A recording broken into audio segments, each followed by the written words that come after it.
দেশের বিভিন্ন স্থানে সরকারি বেসরকারি স্থাপনা, প্রশাসনিক ভবন, থানা ও সরকার দলীয় নেতাকর্মীদের বাড়িতে হামলার ঘটনা ঘটেছে। কয়েক জায়গায় লুটপাটের পাশাপাশি অগ্নিসংযোগও করা হয়েছে। শেরপুর ও সাতক্ষীরায় কারাগারে হামলা চালিয়ে ছিনিয়ে নেওয়া হয়েছে প্রায় ১২০০ বন্দীকে। সরকার প্রধানের পদত্যাগের খবরের পরপরই বিভিন্ন স্থানে হামলা ভাঙচুর চালায় বিক্ষুব্ধ জনতা। আগুন দেয়া হয় সরকারি বেসরকারি স্থাপনা, থানা ও বাড়িঘরে। বিকেলে চট্টগ্রাম কোতোয়ালি থানায় ভাঙচুর, অগ্নিসংযোগ করা হয়। আগুন দেয়া হয় থানায় থাকা সাজোয়া যান ও পুলিশের গাড়িতে। সিএমপি বামপাড়া পুলিশ লাইনেও চালানো হয় হামলা। এছাড়া সংসদ সদস্য, আওয়ামী লীগ নেতা, নগরপিতা ও শিক্ষামন্ত্রীর বাড়িতেও হামলা চালায় দুর্বৃত্তরা। কুমিল্লায় সংসদ সদস্য আখম বাহাউদ্দিন ও এলজিইডি মন্ত্রী তাজুল ইসলামের বাড়িতে তাণ্ডব চালায় বিক্ষুব্ধরা। ভাঙচুরের পাশাপাশি আগুন দেওয়া হয় গাড়িতে। এছাড়া ১৪ গ্রাম ও দেবিদ্বার থানায় অগ্নিসংযোগ করে হামলাকারীরা। সিলেটে হামলা চলে নগরপিতার বাসায়। ভাঙচুরের পর আগুন দেওয়া হয় সেখানে। এছাড়া প্রবাসী কল্যাণ প্রতিমন্ত্রীর বাড়িতেও ভাঙচুর করে দুর্বৃত্তরা। ব্রাহ্মণবাড়িয়ায় সদর থানায় ভাঙচুর, অগ্নিসংযোগ করা হয়েছে। কসবায় আইনমন্ত্রী আনিসুল হকের বাড়িতেও চলে দুর্বৃত্তদের তাণ্ডব। জেলা পরিষদ ভবনেও চালানো হয় হামলা।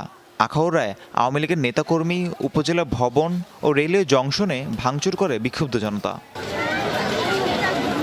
রাজবাড়ীতে সংসদ সদস্য, স্থানীয় আওয়ামী লীগ নেতা ও সরকারি বিভিন্ন প্রশাসনিক ভবনে হামলা চালায় দুর্বৃত্তরা। ভাঙচুর, লুটপাটের পাশাপাশি অগ্নিসংযোগ করা হয়।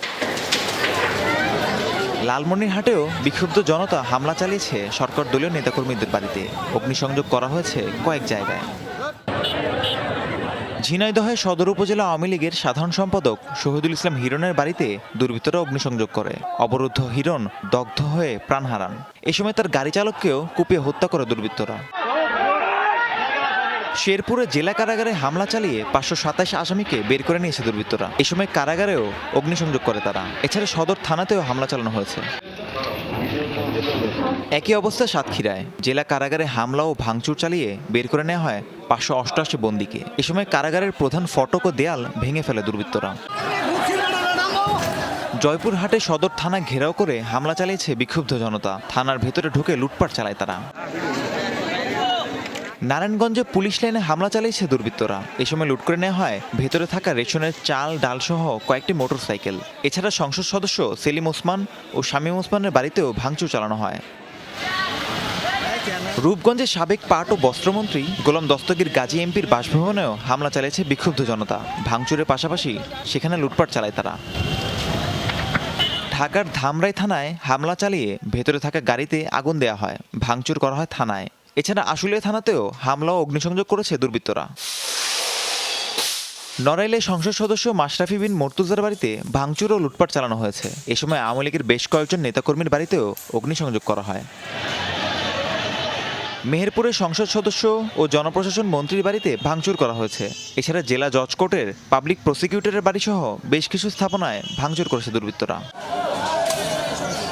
নাটোরের সংসদ সদস্য শফিকুল ইসলাম শিমুল, তথ্য ও যোগাযোগ প্রতিমন্ত্রী জুনাদ আহমেদ পলকের বাড়িতে অগ্নিসংযোগ করেছে বিক্ষুব্ধ জনতা।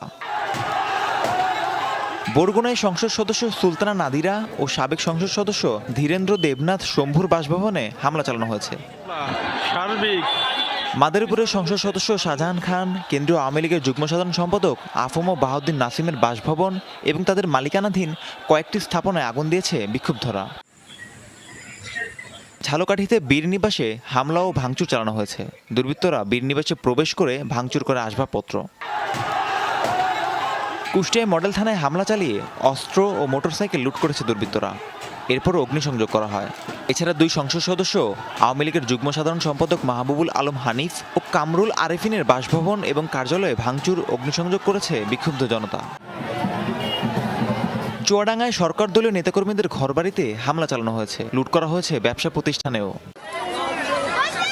ফেনীতে সংসদ সদস্য নিজাম হাজারীর বাগানবাড়ি এবং পুরাতন বাসায় ভাঙচুর করেছে বিক্ষুব্ধ জনতা। এ সময় লুটপাট এবং অগ্নিসংযোগ করে তারা। এছাড়া আওয়ামী লীগের নেতাকর্মীদের বাড়িতেও হামলা চালানো হয়। পঞ্চগড়ে আহমদিয়া সম্প্রদায়ের উপর হামলা চালিয়ে বাড়িঘরে অগ্নিসংযোগ করেছে দুর্বৃত্তরা। এ সময় ধারালো অস্ত্র দিয়ে কুপিয়ে জখম করা হয় অন্তত ২৫ জনকে। পরে পুলিশ ও সেনাবাহিনী তাদের উদ্ধার করে হাসপাতালে ভর্তি করে।